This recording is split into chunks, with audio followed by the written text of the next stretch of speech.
So are we supposed to start the podcast? Ready? 1, 2, 3. Gaytriots, patriots, theytriots. Caw-caw! That's right. We're back. That's right. There's no more pussyfooting around. No more licking our wounds. Fall off the horse. You got to climb back on. Get your meat curtains and climb back on. That's right. And I'm thinking about doing a double caw. I haven't. Start it over. Gaytriots, patriots, theytriots. Caw-caw! I feel stronger. I do too. That's what America needs. We need strength. We need 2 caws. That's right. Pumps, what have you had it with? Okay, what I've had it with is Apple keeps changing the cords for different products.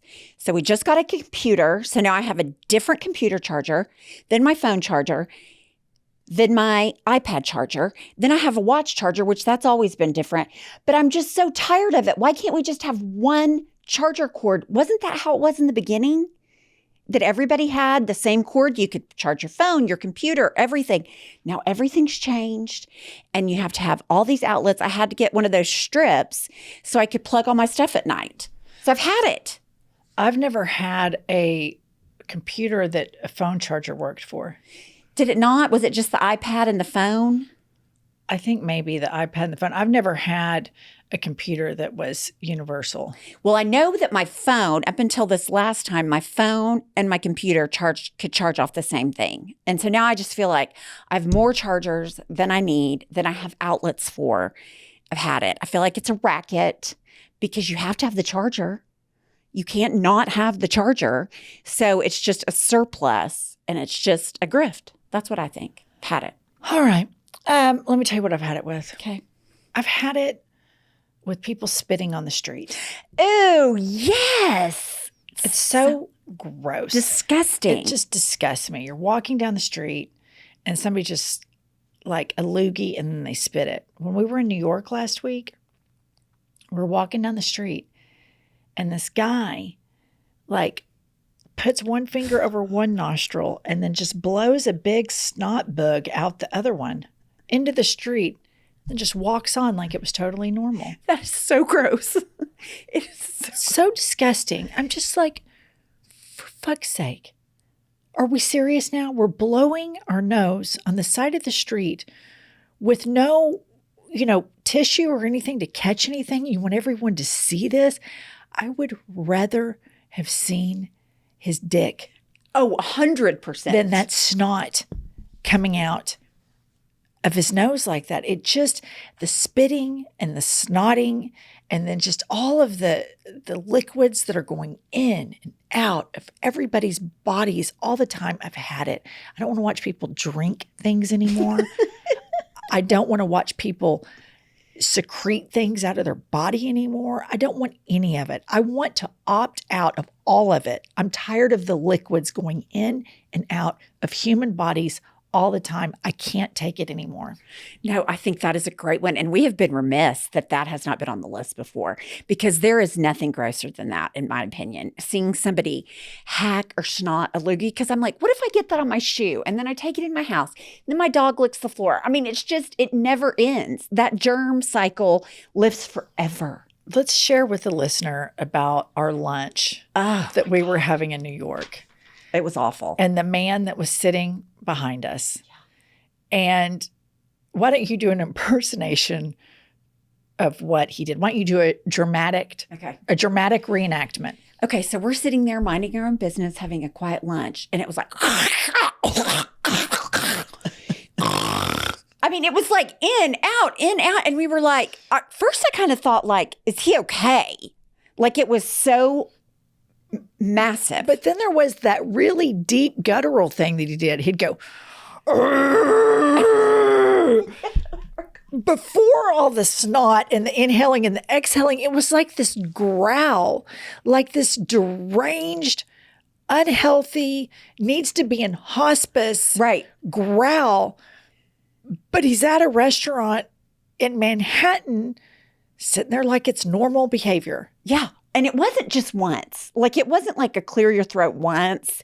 It was, how many times? At least a dozen. At least a dozen. The waitress was alarmed. Yes, made eye contact with her, and we were all just like, No, she even said, she was like, what was that? I thought, was there a bear in the restaurant? yes. You can't walk into a restaurant and start growling and snot slinging and doing all of this crap. You just can't do that. And again, it goes back to the liquids. Mm-hmm. It goes back to the constant need to put something in the body and the constant need to put it out of the body. In, out, in, out. I don't want any part of any of this anymore. It all is linked. We know what I think it's linked to. Stanley Cups. And then we know what Stanley Cups leads to, which we're about to head into a 4-year reign terror of Stanley Cup politics. Yeah. I love how you just said, I just don't even want to watch people drink in public anymore. I just want it to be over. I've really had it. I really have. I've really had it. Stanley Cups has taken a lot from me. It really has. They've taken a lot. They have fetishized hydration in a way that is so performative and so stupid that I even hate drinking. And I don't want to watch other people drink. And I don't want to share. I think like when we start going out to lunch and stuff, they'll be like, what would you like to drink? And I'll say, nothing. Nothing. She can't have anything either. The waitress would be like, so you don't want anything to drink? No. No. She won't let me have it. So I'm going to start saying. Welcome to I've Had It. I'm Jennifer. I'm Angie. Kylie, what do you think about we're not going to drink anything ever again? That's what I do day to day. So I've got 2 reviews for you. Okay. One of them's a 1-star. Oh, good. Okay. And it's titled Accurate. And they write, accurate definition of disgusting people. Really nasty mouthed couple of women, period. A tub of Vaseline beating off. Wow. I think maybe at one point we spoke about on our podcast about maybe how uptight MAGA gets and maybe they're masturbating or something. But here's the thing. This is a pearl clutcher. Right. For sure. I mean, got upset because somebody said a tub of Vaseline and then goes and looks up our podcast, gets reviewed, so fucking mad about it and writes it out. That is the energy I'm taking to the restaurants when I launch my dehydration plan. That is the exact, you know what I'm going to do? The waitress will come up and say, what can I get you to drink? I'll say, Haterade. She'll say, excuse me? I'll say, do you not have Haterade? And she'll say, no. So then I'm not drinking. No drinking. And none for her, none for her. I don't want anybody in this. And I need for you to move everybody from my sight line that is drinking because I don't want to see it. I think that's a great idea. Yeah. Like, if they have a drink, they have to get up and move. I don't want them in my sight line. I like it. Yeah. If she gets to go on, or whoever this is, our reviews and be that crazy, I want to be that crazy. Yeah. I'm ready. Right. And I kind of wear the nasty women with the badge of honor a little bit. Oh, yeah. Yeah. Okay. Who's next? Okay, 5 stars, titled The Best 40 Minutes of My Day. And Am Hutto writes, hello, Jessica, Meat Curtains, and Kathy. This podcast is irreverent and irresistible. I literally laugh out loud during every episode. I've had it with so many things, but especially men who disrespect and don't get intelligent, funny, and self-respecting women with minds of their own. Thanks for being our champions, and I can't wait to read your book. Oh, that's nice. That is nice. Oh, I have to tell you, at our New York show, these people were in the line, the VIP meet and greet line, and they said they wrote a review, and the subject matter of the review was, Kathy, read this. Okay, And that you hadn't read it. And I told them that I would tell you about it. And so I thought it'd be more fun to do it on air than off air. So to the listener that we met in New York, this is the call out. This is it. In the permanent record. In the permanent record. Yeah, in the permanent record. I'll track it down. We want to see it. I would now like to read something from the news. Okay. Pardon me while I have a quick sip of water, which I Oh, my gosh. it's here it Haterade. goes. Okay. Yeah. Put a little drop of Haterade in it. Pardon me, listener, while I have a small little sip of Haterade before I do my dramatic reading of the news. And oh my God, that Haterade is just delicious. Is it just what the doctor ordered? Absolutely. Okay. The Daily Beast did a story about an airline, and it says an airline was forced to apologize Monday after accidentally screening 40 minutes of penis and boobs to an entire aircraft full of unwitting passengers. The cockpit cock-up apparently occurred after a technical fault rendered individual in-flight movie screen selection unavailable. Staff held a quick poll, which resulted in a small selection of passengers picking this year's racy Dakota Johnson flick, Daddy-O, featuring an erect penis, prolonged sexting exchanges, and profuse use of the word fuck to play on every screen. It was apparently only about halfway through the movie that eyebrows were sufficiently raised for staff to change it to something a little more family-friendly, with passengers complaining that the screens were locked and they were unable to turn it off before the staff realized what was happening. Fucking love that. Isn't that great? I wish I would have been on it just to see all the pearl clutchers. Like, oh my gosh. Da, da, da, da. And then we all know I'd like to see a hard penis. So there's that too. So it would have just been a win-win for me. Ambient. Have you seen this movie, Daddy-O? No, I've never even heard of it. It features an erect penis. Well, we know what I'm going to do tonight. You have been remiss. I've got to get Daddy-O on the stream. Then maybe you can go to the review section and write a review. Yeah. That you're so shocked and outraged at the erect penis. It was nasty. I've never seen an erect penis before. That's what I'm going to say. Because I had the virgin birth 3 times. Okay. We have a guest today, and I want to tell you how we found this guest. I think maybe a listener might have sent us a video. Is that right? Mm-hmm. Correct. A listener, probably somebody in our Patreon cult, sent us a video of this comedian. And I instantly said to Kathy, book him on the pod, 911. Yeah. Immediately, Pumps agreed. And I want to play for you the clip in which we discovered this comedian and why we love him so much. Here's when we should be having gender reveal parties. You know whenever a famous politician gets caught with a prostitute? And there's that moment of suspense, you turn on the news, and like, Senator Robert Hutcherson, a vocal opponent of gay rights, was caught today with a prostitute. You're just like... Please be a boy. Oh man, oh man. Woo. Red state blue balloons. Let's do it. The confetti's just shredded in the air. I mean, I think that is so good because I experienced that when I find out that there's some affair. Like if you found out Mike Johnson, if it dripped out that it was an affair, you would be like crossing your fingers. Please let it be a guy. Oh my gosh. I would give anything if that leaked out because I guarantee you if you were having an affair. Oh, there's no question. Because you know what his wife devoted all of her time to? A Pray the Gay Away Center.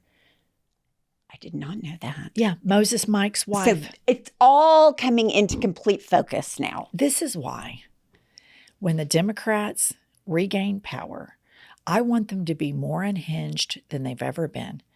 And I want them to say, just for spite, since you put us through all of these years of this shit, we want everybody's browser history. Yeah. And we're going to publish it. And I know it's crazy and I know it's unhinged, but you get to have retribution. This is what we want ours to be. Right. We're starting with Ted Cruz. I don't know. I mean, Mike Johnson's would be pretty delicious because he's got the covenant eyes with we're the just scent, but he's got a burner. Ted. We're starting with Ted. And then we're just going to trickle down. I want a full PowerPoint presentation too, presented by some really smart comedian. But speaking of smart comedians, let's welcome to our show, because you and I could dive down that rabbit hole forever, Matt Broussard. Listener, this may come as a total shock to you, but Pumps and I have not always been this pulled together and rock solid. In fact, we used to be rather screwed up, wouldn't you say, Pumps? I would say damn near psychotic. Totally. And we have written a cell phone expose. One could even say it's a manifesto. And the book title is Life is a Lazy Susan of Shit Sandwiches. In all sincerity, we share a lot of our struggles that led us to this grand stage where we can talk about petty grievances. You can click the link below in the show notes to pre-order your copy now. As I prepare to purchase everything for everybody on my holiday list this season, Skims has made this very simple for me. They have a holiday shop. They have amazing items in the holiday shop. So I'm literally going to knock out about 75% of the people on my list by gifting them Skims. And I know that it's going to be a dynamite gift because I wear Skims every single day. I cannot get enough of their bralettes. And they have the most amazing, comfortable robe I have ever worn in my life. I love that robe. It's the perfect weight. My favorite thing from the holiday shop is the soft lounge sleep set. It is so festive in Christmas colors, and I just feel immediately when I get home, I take off my clothes, I put on my sleep set. I feel so cute and festive.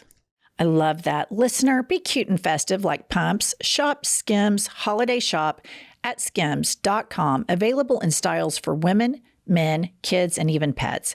If you haven't yet, be sure to let them know that we sent you. After you place your order, select podcast in the survey and select our show in the drop-down menu that follows. Pumps, I'm always looking for that bang for your buck gift. I really want the receiver to think, oh my gosh, this is incredible. But because I have to buy for so many people, I'm on a budget. That's why Quince is so invaluable. Quince lets you treat your loved ones and yourself to everyday luxury at an affordable price. We all know how wonderful and comfortable their clothes are, but I love their European sheet sets. I'm getting those for my parents.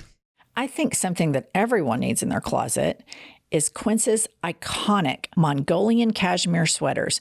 They start at $50. How did they do that? They partnered directly with top factories, cutting out the cost of the middleman, which passes the savings right onto you. Quince is on the nice list. They only work with factories that use safe, ethical, and responsible manufacturing practices. Listener, gift luxury this holiday season without the luxury price tag. Go to quince.com/hadit for 365-day returns plus free shipping on your order. That's QUINCE.com/hadit to get free shipping and 365-day returns. Quince.com/hadit. All right, let's welcome Matt Broussard. Matt, before you came on, I just played for our listener the video of you talking about the gender reveal party with a MAGA politician that could possibly be caught in a gay tryst. And I feel that with every fiber in my body. I inject that shit into my veins. It's delicious. It is so satisfying when it happens. That kind of hypocrisy is just it's a guilty pleasure. Yeah. And we do have a lot of that to look forward to in the coming years. I mean, that's the highlight. Yes, we do. Lots of hypocrisy coming out. Yeah, we said before we had you on that how fun would it be if whenever the Dems get power back, if we say, okay, just for spite, what we're going to do is we're going to start with Ted Cruz. We want your browser history. And we're going to give a PowerPoint presentation to every citizen live on TV. And we're going to go through every little dirty thing you ever looked at, Ted. We're going to see where you paused. We're going to see where you stopped it. And we're all going to watch it together as a country, just for spite. And I think, Matthew, you could lead this. Yes. I think you could lead the PowerPoint presentation. Yeah. Pornhub does actually have the data of where people replay the most, and that's what I'm thinking about. That's the information I want. That's what America needs out of their leadership. I want to know what gets replayed. That's a great one. Now, does Pornhub have a message board? They have a comment section. Okay. All right. I'd like to read the comments too. I think that'd be fun. And probably like a Reddit. They're very. It's an amazing website. They actually when the ACA was when the website was shutting down, Pornhub offered for free to web manage because they can handle that kind of traffic better than the public sector can apparently. Better than the U.S. government. Yeah. Full disclosure. When I heard that you're based out of Oklahoma City, I came in prepared to not talk about politics at all today, just assuming the demographics of the region. But I'm very happy to hear we're on the same page here, which is very refreshing. Yes, we are normal people. Right. Thank you. Yeah. Yes, we believe facts. We value expertise. We don't have a problem with gay people or Black people. And we always value a more equal place. And we think Donald Trump is a fucking moron. And I can't believe that tens of millions of people tripled down on that piece of shit and said, yes, this is a great idea. Let's let him lead the country. What do you think is worse, the evil or the stupid? I think it's the stupid ambition. That is worse because the stupid people are ambitious. A lot of stupid people aren't, but this particular breed of stupid people are ambitious in their stupidity. Yeah, a lot of dumb. So Matt, tell us what you've had it with. Oh, I've had it with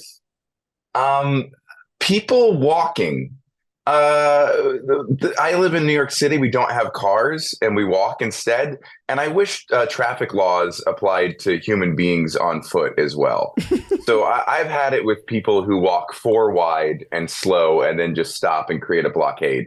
If you did that with a car, you would cause a 72 car pileup. So I wish there was some logical thought put into how people move in airports and in crowded cities. I completely agree. We were just in New York City and I was meeting a group of people for lunch. And I'm a super fast walker. So I'm walk, super fast. There were these 2 couples in front of me holding hands. So that's a 4 spot. I could not get around because the streets were full. And then one of them stopped to look at their phone and I ran right up on the back of them. Luckily, it was enough for me to say, oh gosh, sorry, and pass. But I'm like, it's dangerous when everybody's walking and you stop to look at your phone or you're holding hands with your partner, which I'm just like, if it's your partner, you can hold hands every other time on the planet. Why do you have to do it while you're walking and block people? It should be single file. It should be a rule. Lines on the street if that's what we have to do. Do you ever see someone not notice you coming, kind of walking past the middle point? And you're like, well, my shoulder is in line with their shoulder. And if I keep in a straight line and you keep in a straight line, you get to shoulder check them a little bit. Yeah. I think the psychology of all of this is kind of interesting. Like you're walking down the street and there's always kind of an unspoken rule that one person you're about to cross, run right into somebody. So one person goes right and one person goes left to avoid each other. But from time to time, you have somebody that just bucks up. They buck up and you can tell this is a bull in a china closet and they're just coming right after me. So this happened to me recently and I thought, I'm going to buck up too. Like I'm matching the energy. It's so satisfying. I'm going to match this energy. And then ultimately, I was just, guns blazing and the person did kind of like fade away. But you're saying that you buck right back up and then just shoulder check them and just go on? If it's another man, it's very satisfying. If it's a woman, that's not as nice to do. I like the excuse because I'm doing what they're doing, or I might even be more on the correct side. If someone's leaving me less than my body width with which to navigate, it's not on me to stop and turn. I can just buck up and just get a little. I'm not a violent man, but that's my one indulgence. I like it. Yeah, I support it. Testy, yeah. Okay, we'd emailed with you prior to having you on, and you said that you had a lot of grievances with airport etiquette. And this is something we travel all the time for the podcast, and airport etiquette is something that we've been trying to whistleblow about from the very first days of this podcast. We recently had the mayor of our city on this show to confront him about airport policies and procedures. So this is something we take very seriously here at I've Had It. And I want you to know that this is a very safe space to really get to the deep, dark bottom of all of the fuckery that's going on at the airport. Yeah. Are we including planes in this? Oh, because yeah. I mean, I feel like we could do 2 separate episodes for at the airport and on the plane. What airline do you travel most? Well, because we live in Oklahoma City, there's not like a major hub. So we fly American, Delta, United equally. Okay. Not Southwest. No. I try to avoid Southwest Right. at all costs, and I'll tell you why. The flight attendants are not comedians. And they try to be I both. didn't get that. Yeah. They try to be a flight attendant and a comedian at the same time. And I don't like that slapstick flight attendant humor. If I want to go to a comedy show, I will go to yours and I will see you. And I've signed up for that. But when I'm on an airplane, I'm fighting for my life. Okay. I'm doing breathing exercises. I'm trying to get through it. I'm trying not to talk to the person next to me and send fuck you energy without being a complete cunt as best I can. It takes a lot of energy to do that. So that's why I don't fly Southwest. What's the lamest one they do?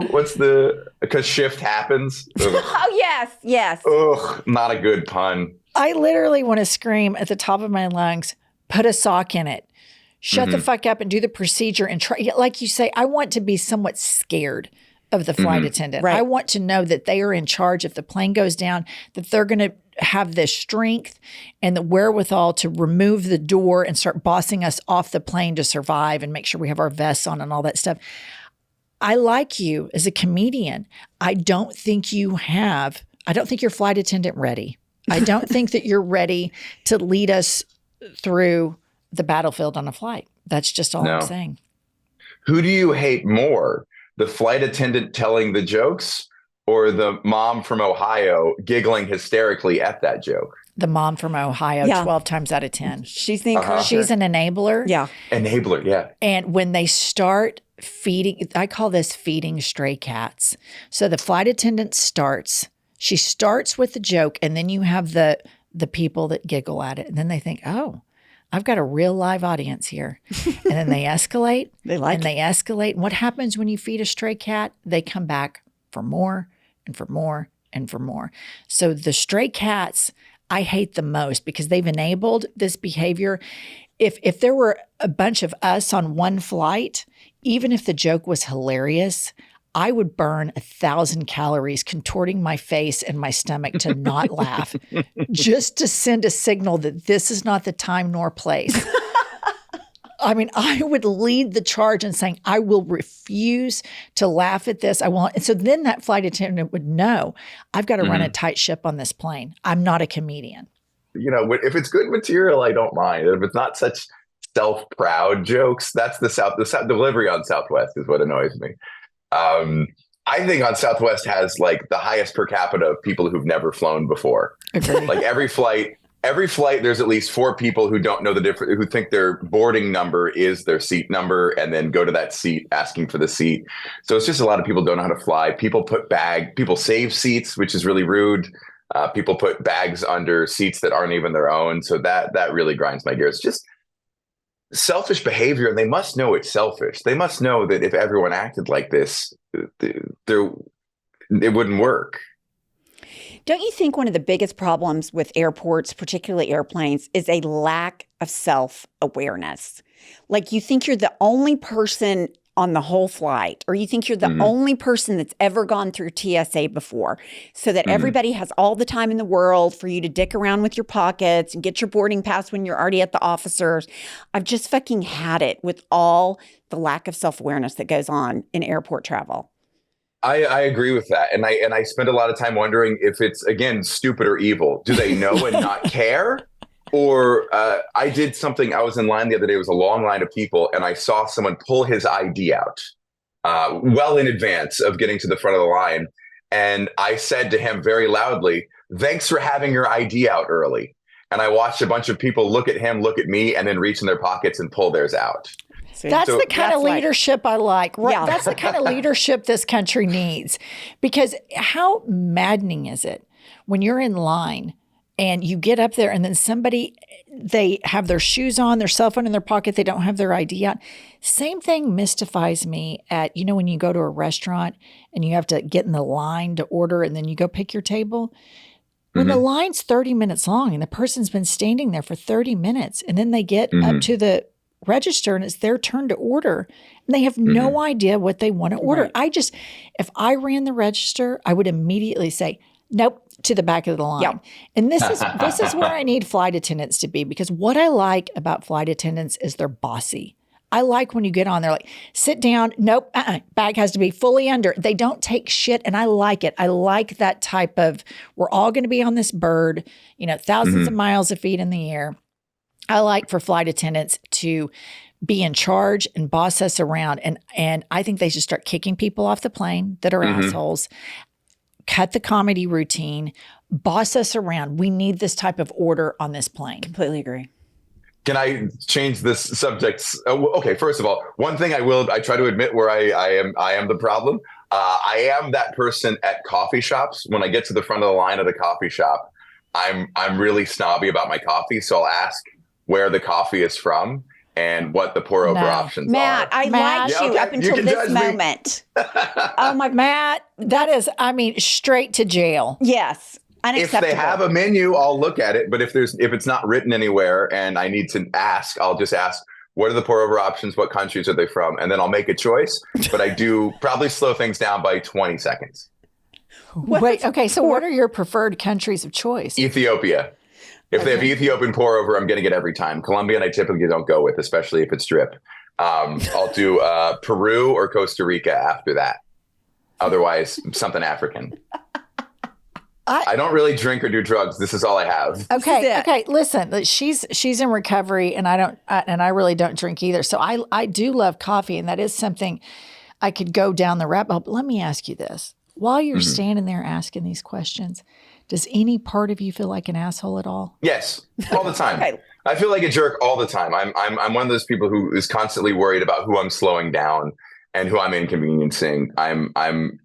I try to help people with bags off the plane. I'm very needy and need everyone to like me. So I'm very conscious of Codependent. Yeah. So I want everyone to like me all the time. So I try to really play nice. Pumps, the holidays are so much better when I don't feel guilty about cramming bread down my throat, because I have zero self-control with bread. That's why I love Hero Bread. What's so great about Hero Bread is they have every kind of bread you could ever want with a low net carb ratio. You get all the taste, flavor, texture with no guilt. I particularly like the Hawaiian rolls. Hero Bread has such an amazing texture. Their bread is so fluffy, I just cannot get enough of it. You'd never know it's low net carb and high fiber based from the texture. Get the soft, fluffy experience you know and love with your next savory breakfast sandwich, late night grilled cheese, or family taco Tuesday. Hero Bread is offering 10% off your order of their new recipe. Go to hero.co and use code HADIT at checkout. That's HADIT at hero.co. Pumps, you know what a tennis fanatic I am, and I especially love Serena Williams. That's why I recently subscribed to Masterclass and watched her series. It is incredible. My son is so hard to buy for, but he is obsessed with astrophysics. So I got him a masterclass with Neil deGrasse Tyson. Listener, with Masterclass, your loved ones can learn from the best to become their best. Masterclass is the only streaming platform where you can learn and grow with over 200 plus of the world's best. That's why Wirecutter calls it an invaluable gift. Gift unlimited learning from any Masterclass instructor anywhere on smartphone, computer, smart TV, or even in audio mode. And the classes really make a difference. 88% of members feel that Masterclass made a positive impact on their lives. Listener, Masterclass always has great offers during the holidays, sometimes up to as much as 50% off. So head over to masterclass.com/hadit for the current offer. Okay, now we're going to play a game with you called Had It or Hit It. Oh my God. Welcome to Had It or Hit It. I would hit it. Had it. Had it. I hit it every day, sometimes twice a day. Okay, had it or hit it dating podcasts. Had it just because dating podcasts are from people who aren't in healthy relationships. There's so many of these that are from people who aren't in healthy relationships. And I'm in a healthy relationship. I'm 8 years in and engaged and getting married soon. And I don't spout off like I know anything. I just got very lucky to have found my person in this world. And I'm not going to act like I have a blueprint for other people to do that. It's almost like picking a good stock and making a bunch of money and then thinking you're suddenly Warren Buffett. It's true. It's almost the people who should be giving the advice are less likely to. Oh, I agree with that. Totally. I've been thinking a lot about podcasts since the election results. And you saw Trump kind of flood the zone. He did Rogan. He did all of these other bro podcasts.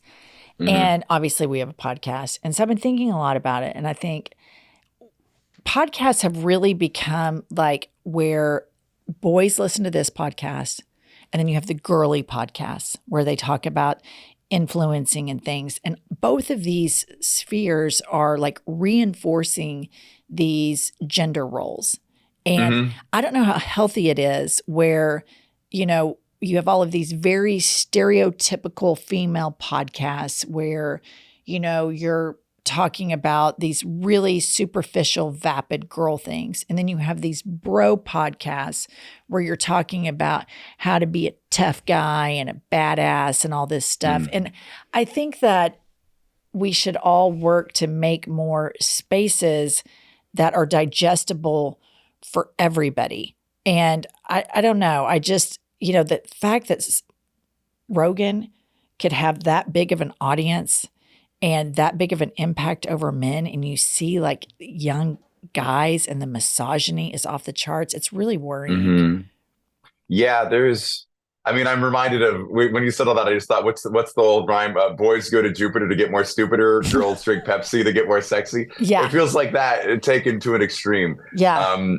I think there are not great role models for young men right now. And I've spent a lot of time wondering what that is. And we see young men being very misogynistic, and it's extra disappointing because usually misogynists are like good for certain things. Like you can rely on a misogynist to like fix your car or like start a fire. And these are like young misogynists who are like whiny with too many feelings. It's like, you can't be both. Right. You got to pick one, you know? I agree. That's a really brilliant point.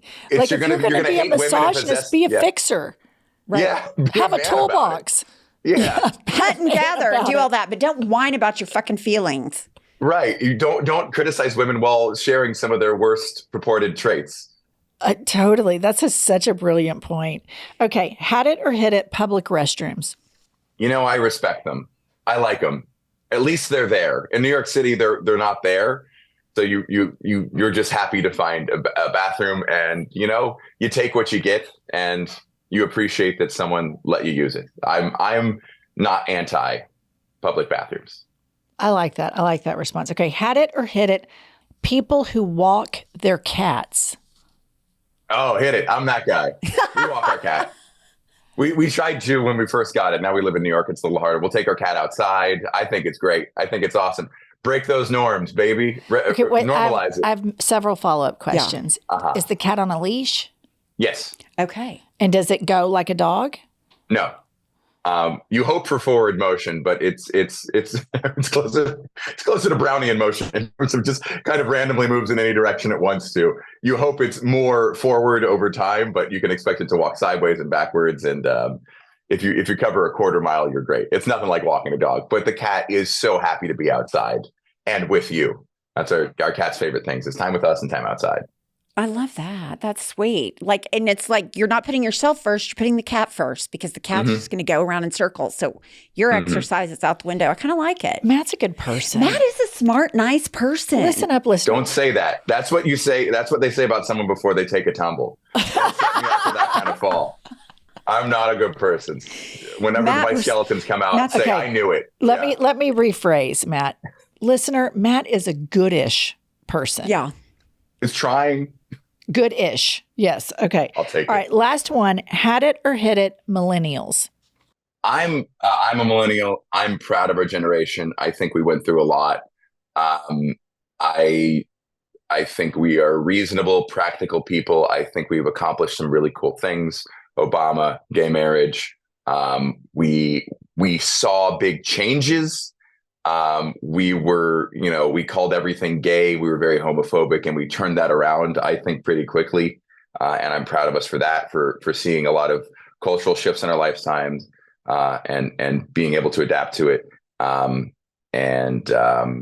I will say we are obsessed with Gen Z, and it's very pathetic how much we want the generation after us to like us, and how much we war with them, and how much we're losing that battle because Gen Z is so much better at cyberbullying than we are, and we can just never top them. They will dunk on us every time. So that is what my issue with millennials.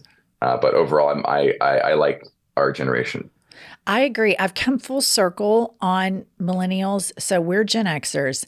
And I used Best generation, my favorite. Best culture, best art. Love Gen X. Okay. Just read a book on the 90s. You guys, it's the best. It was really fun. But so I used to browbeat millennials because the feelings were too much. It was just too much processing and too much feeling. And I'm like, why does everything have to be a feeling? Sometimes you just do shit. It's not fun. You push through it. Let's not fucking talk about it. Shut the fuck up.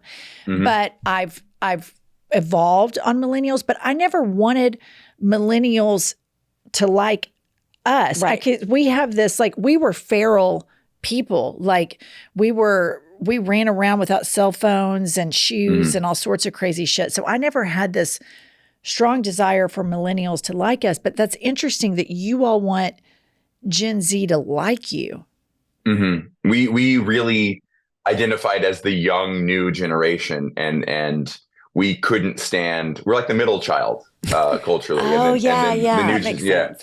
And then so much of Gen X identity is kind of apathy, of being beyond feelings. You look at the music, the movies. It's Nirvana and Fight Club. It's not woe is me. It's a bit of a suck it up, and life is tough, and you just kind of whatever. Like that was one of the theories, and why there's not as much attacks on Gen X is because when you attack Gen X, they go, yeah, sure, probably.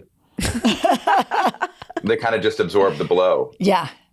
And millennials we would get affected emotionally by it and get defensive. Yes. But it feels like Gen Z has all of our traits, but amplified. There's not much of a difference between millennials and Gen Z, except Gen Z is kind of more feelings. No, they feel a lot more. And for Gen Xers, it's difficult to navigate people that have to feel everything. Like what I want our younger listeners to take away is you can cherry pick your feelings. You don't have to feel every moment, every single day, all the time. It's okay to go, well, that kind of sucked, but I really don't feel like processing it right now. I'm going to move on. It's fine to do that. Like it's perfectly normal to go, well, God, that guy was a total dick, but not worth my time. I'm moving on. I'm not going to think about it anymore. Instead of going somewhere and sitting down and having a FaceTime call and a committee meeting and processing your feelings because somebody was mean to you at Home Depot. I mean, I just think we've got to toughen up a little bit, and there are big things that really hurt that I want to be there for and I want to embrace. And there's real abuse, real trauma, and all of those things are real. But people being dicks, that's just the human experience. Right. And sometimes trying to focus on it gives the dick the power. Yeah, that's sometimes right. You have to learn how to brush up. You're right. There are cases, and I'm guilty of everything you're saying. If someone yell, I had someone yell on the street, and it really gave me a lot of feelings. And now I'm like, what does this mean about my relationship with my dad? You know? And it's like, you're giving power to that. You're kind of accelerating this supposed trauma. Yeah. I always look up to this. Matt, tell us about what you have going on in your career and how our listeners can find you, and what kind of comedy routines you have going. I have a special, my first full-length special called Hyperbolic, coming out on December 13th on my YouTube page. So follow me on YouTube, subscribe for that. Monday Punday on YouTube and Monday Punday on all platforms. And my comedy is not far from what you've heard here today. A lot of stories about my family, my mom, my fiance, and a lot of kind of deep dives into grammar and etymology and statistics and some kind of nerdy stuff that I really dig. But some comedy I'm proud of that I think you will enjoy if you like jokes. I do, as long as they're not from a flight attendant. Right. Well, Matt, this has been so fun. And I'm so fun. Aren't you Thank so you. glad? Y'all are so funny. This is such a great podcast. Aren't you Thank so you. Aren't you so glad we're not MAGA women? I thought maybe your area might be that. I didn't know if you were. I'm not just relieved, thrilled to talk to other people and feel like I'm not crazy and the world's not crazy. And thank you for being brave enough to speak so openly about it. Yes, absolutely. We're not going to pre-surrender to fascism. No. Yeah. We're going to keep speaking out, and we're doing it from a very red state, and we do not give a fuck. And that's the energy we all need to take to 2025.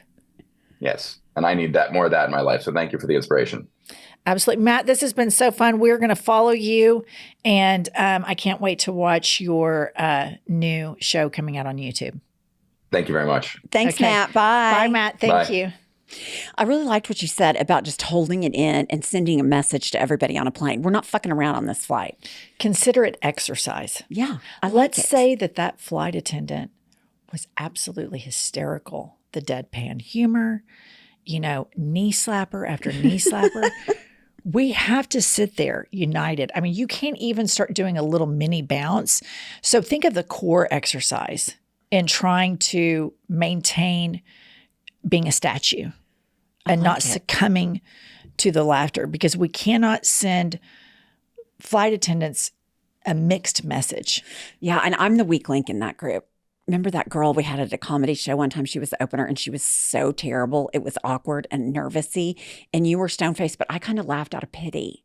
So I'd have to it'd be a lot of work for me, but I would do it. See, I needed that girl to know, like, this is not for you. And it's okay. Right. It's okay. It's okay that you learn that maybe you're not supposed to be a stand-up comedian. And it's okay. What's not okay is lying to people and telling them they're good at something when they're not. That is really one of the meanest things I think you can do to somebody. You're right. It is. Yeah, I do get that nervous laughter, though. It's bad, the awkward laugh. I'm bad Kylie, at you it. were at that show with us. Yeah, I'm the same as Pumps. I have so much codependency that if someone's looking at me, like, I will crack up just to make them feel better because I feel so uncomfortable. Yeah, it's so uncomfortable. I literally sat there You were and I'm thinking, stone-faced. this is my spare time. And I came to this comedy show and they had two openers, for the main one. And I came to see the main one. And this horrible, horrible opener came out. It was bad. Here's what gets me about it.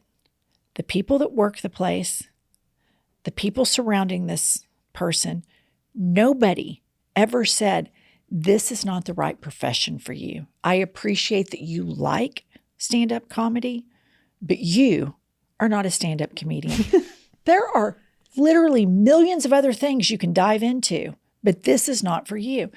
So I am the resistance in that audience, and I wanted to be a statue, and I was not going to participate in the fraud that this woman was a stand-up comedian.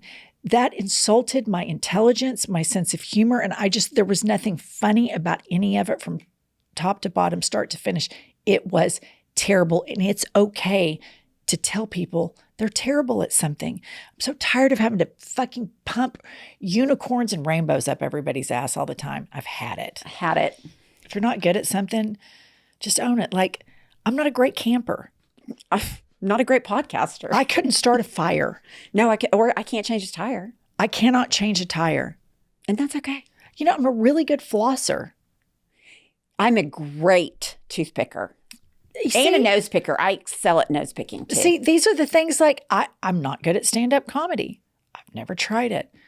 I'm going to tell you something. I was an average tap dancer when I was a little girl. Really? I would have picked you with the long legs as a I good mean, I was pretty good. I wasn't as good as some of the girls, but I would say I was average. I'm not that great at tennis, but I play every day with enthusiasm. But it's okay for my coach and for people to tell me, Jennifer, you're not that great at tennis. I just don't want them to tell me I'm not an athlete. Right. As long as they tell you you're an athlete, it's fine. The best thing my mom ever did for me was tell me I was a bad singer when I was young. Because I wanted to do vocal lessons. I thought I was good. And she said, sweetie, what about the guitar? And I got the hint, and I've known the rest of my life. Yeah. That's what I'm saying. That's what I'm saying. That's the message that we need to send to people, starting with flight attendants, all the way to that girl that pretended she was a stand-up comedian, which apparently 2 people in this room went along with that ruse. Yeah, we did. We went failed. along with it, and you know what you did?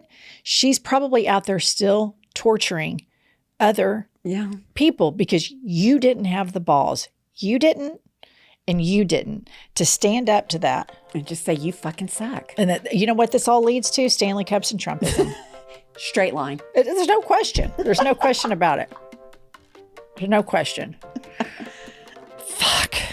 Okay. We don't have any shows. We have a Patreon. We have a YouTube channel. We have another podcast. That's all I've got. A Tell new 'em. social media account, Blue Sky. And we will see you next Tuesday and Thursday. I'll tell you what I've had it with. Let's hear it. I've had it with that. Listen up, patriots, gaytriots, and natriots. We have a new podcast that has dropped. It's called iHip News. It's Monday through Friday, every day, 15 to 20-minute hot takes on the political landscape of the United States of America, always served with a side of petty grievances. We are on all the available platforms, Apple, Spotify, Google, whatever you get your podcasts, and YouTube. Please go rate, subscribe, and review so that we will chart upwards with America's greatest legal mind. Pumps, what does an eagle say? Caw-caw! A little bit more enthusiasm. Caw-caw! That's it. That's Caw-caw! the patriotism that this country needs right there.